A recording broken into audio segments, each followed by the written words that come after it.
Continuação. Aula 12. Da segunda etapa da prova escrita discursiva. Redação. 12.1.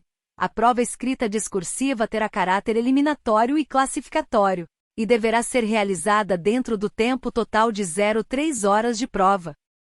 A concordância verbal e nominal são regras gramaticais que regulam a concordância entre os elementos de uma frase, como sujeito e verbo, substantivo e adjetivo, entre outros. A concordância verbal se refere à concordância entre o verbo e o sujeito da frase. O verbo deve concordar em número e pessoa com o sujeito, ou seja, se o sujeito está no singular, o verbo também deve estar no singular, e se o sujeito está no plural, o verbo também deve estar no plural. Por exemplo, o menino corre sujeito no singular, e os meninos correm sujeito no plural. Já a concordância nominal se refere à concordância entre o substantivo e o adjetivo da frase. O adjetivo deve concordar em gênero, masculino ou feminino, e número singular ou plural, com o substantivo a que se refere. Por exemplo, o carro velho substantivo masculino singular, e as casas velhas substantivo feminino plural. A concordância verbal e nominal são importantes para a clareza e a correção gramatical das frases, evitando ambiguidades e erros de concordância que podem prejudicar a comunicação.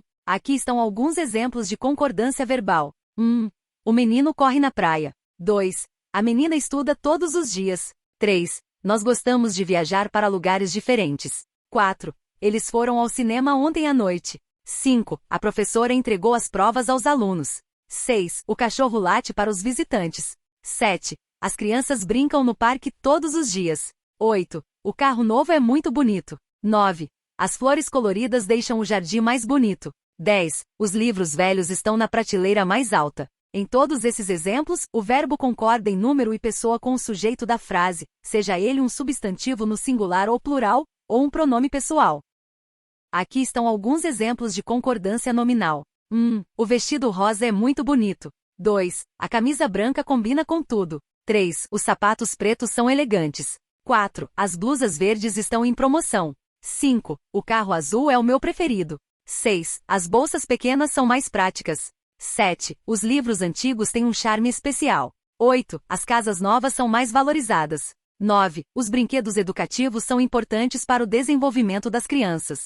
10. As maquiagens coloridas estão em alta. Em todos esses exemplos, o adjetivo concorda em gênero e número com o substantivo a que se refere, seja ele no singular ou plural, e no masculino ou feminino. A concordância nominal é importante para a correção gramatical da frase e para a clareza da comunicação. A concordância verbo-nominal é a concordância que ocorre entre o verbo e seus complementos, como o objeto direto e o objeto indireto, e também com o predicativo do sujeito. Aqui estão alguns exemplos de concordância verbo-nominal. 1. Ele considerou a proposta muito interessante. Verbo mais objeto direto. 2. Nós achamos os filmes de terror muito assustadores. Verbo mais objeto direto. 3. Eles nomearam João como novo gerente. Verbo mais objeto direto mais predicativo do objeto. 4. Ela elegeu Maria como a melhor candidata para o cargo. Verbo mais objeto direto mais predicativo do objeto. 5. O professor avaliou os alunos como muito dedicados. Verbo mais objeto direto mais predicativo do objeto. 6. Os jurados julgaram o réu culpado pelo crime. Verbo mais objeto direto. 7. A empresa considerou os resultados do projeto muito satisfatórios. Verbo mais objeto direto mais predicativo do objeto. 8. O público elegeu o ator como o melhor do ano. Verbo mais objeto direto mais predicativo do objeto. 9. A mãe achou o bolo delicioso e muito bonito. Verbo mais objeto direto mais predicativo do objeto. 10. O juiz considerou a defesa insuficiente para absolver o réu. Verbo mais objeto direto. Em todos esses exemplos há uma concordância entre o verbo e seus complementos, como o objeto direto e o predicativo do sujeito, garantindo a correção gramatical da frase e a clareza da comunicação. O objeto direto é um termo da oração que complementa o sentido do verbo transitivo direto, ou seja, aquele que precisa de um objeto para completar o seu significado. O objeto direto é o termo que recebe diretamente a ação do verbo, sem a necessidade de uma preposição intermediária. Por exemplo, na frase eu comprei um livro, o verbo comprei é transitivo direto, pois precisa de um objeto para completar o seu sentido. O objeto direto é um livro que recebe diretamente a ação do verbo. Alguns exemplos de objeto direto são: ele comeu uma pizza inteira. Eu vi um filme muito interessante. Ela leu o livro em um dia. Eles construíram uma casa nova. Nós compramos um carro usado. O professor corrigiu as provas dos alunos. A empresa lançou um novo produto no mercado. O médico receitou um remédio para a dor. A criança ganhou um brinquedo de presente. O músico tocou uma música clássica no concerto. O objeto direto é importante para a construção da frase e para a clareza da comunicação, pois permite identificar o que é o sujeito do verbo está realizando a ação e o que está recebendo essa ação. Ainda com energia para estudar? O objeto indireto é um termo da oração que complementa o sentido do verbo transitivo indireto, ou seja, aquele que precisa de um objeto para completar seu significado, mas esse objeto é introduzido por uma preposição. Por exemplo, na frase "eu falei com o professor", o verbo falei é transitivo indireto, pois precisa de um objeto para completar o seu sentido, mas esse objeto é introduzido pela preposição com. O objeto indireto é o professor, que é introduzido pela preposição com. Alguns exemplos de objeto indireto são: ela gostou do presente que recebeu. Nós falamos sobre o projeto com o chefe. Ele pediu ajuda aos amigos. O médico receitou um remédio para a dor ao paciente. A empresa investiu em novas tecnologias para crescer no mercado. Ela se preocupa com a saúde dos filhos. O aluno tirou dúvidas de matemática com o professor. O casal sempre sonhou com uma viagem para a Europa. O professor explicou a matéria aos alunos. A empresa ofereceu um desconto aos clientes fiéis. O objeto indireto é importante para a construção da frase e para a clareza da comunicação, pois permite identificar qual é o objeto que está sendo afetado pela ação do verbo, mas que não é diretamente atingido por ela. O predicativo do objeto é um termo que se relaciona com o objeto direto, complementando seu sentido e atribuindo uma qualidade, característica ou estado a ele. O predicativo do objeto é introduzido por um verbo de ligação como ser, estar, ficar, parecer, entre outros. Por exemplo, na frase "eu achei o filme muito chato", o objeto direto é o filme, e o predicativo do objeto é chato. O verbo de ligação é achei, que estabelece a relação entre o objeto direto e o predicativo do objeto.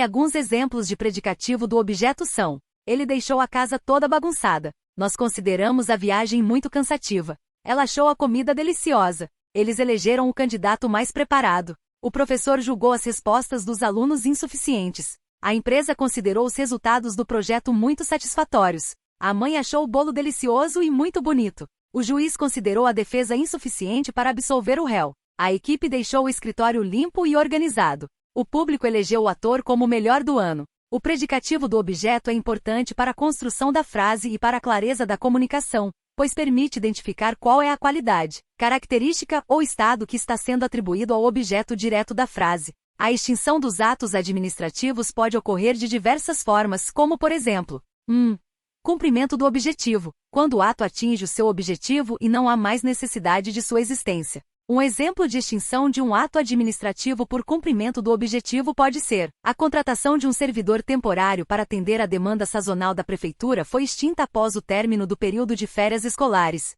Nesse caso, o objetivo do ato administrativo era suprir a necessidade de pessoal durante o período de férias escolares, e com o término desse período, não havia mais necessidade da contratação do servidor temporário. 2. Revogação, quando a própria administração pública, por meio de um novo ato, retira a eficácia do ato anterior. A revogação pode ocorrer por motivos de conveniência ou oportunidade da administração, ou por ilegalidade do ato. Um exemplo de revogação de um ato administrativo pode ser: a prefeitura revogou a nomeação de um servidor para o cargo de secretário municipal devido à descoberta de irregularidades em seu processo de seleção. Nesse caso, a administração pública decidiu retirar a eficácia do ato anterior que nomeava o servidor para o cargo de secretário municipal, em razão da descoberta de irregularidades que comprometiam a legalidade do processo de seleção. 3. Anulação, quando o ato é considerado ilegal ou inconstitucional, podendo ser anulado pela própria administração ou pelo Poder Judiciário. Um exemplo de anulação de um ato administrativo pode ser: o Tribunal de Contas do Estado anulou a contratação de um servidor para a Prefeitura por falta de concurso público. Nesse caso, o ato administrativo de contratação do servidor foi considerado ilegal pelo Tribunal de Contas do Estado, pois não houve a realização de concurso público para preenchimento da vaga, o que é exigido por lei. Com isso, a contratação do servidor foi anulada. 4. Caducidade, quando o ato perde a sua eficácia por força de lei ou devido ao decurso do tempo. Um exemplo de caducidade de um ato administrativo pode ser: o contrato de um servidor temporário para atender à demanda de fim de ano da prefeitura perdeu a sua eficácia em 31 de dezembro, data prevista para o término do contrato. Nesse caso, o ato administrativo que previa a contratação do servidor temporário perdeu a sua eficácia por força do tempo, ou seja, pela caducidade do contrato. O contrato havia sido celebrado para atender a demanda de fim de ano da Prefeitura e tinha como data prevista para o término o dia 31 de dezembro. 5. Cassação, quando o ato é retirado por motivo de descumprimento de alguma condição ou requisito necessário à sua validade. Um exemplo de cassação de um ato administrativo pode ser: a Prefeitura cassou a licença de um servidor que descumpriu as normas de conduta previstas no Estatuto dos Servidores Públicos. Nesse caso, o ato administrativo que concedia a licença ao servidor foi retirado pela administração pública em razão do descumprimento das normas de conduta previstas no Estatuto dos Servidores Públicos. A cassação da licença é uma medida disciplinar que pode ser aplicada pela administração em casos de infração cometida por um servidor público.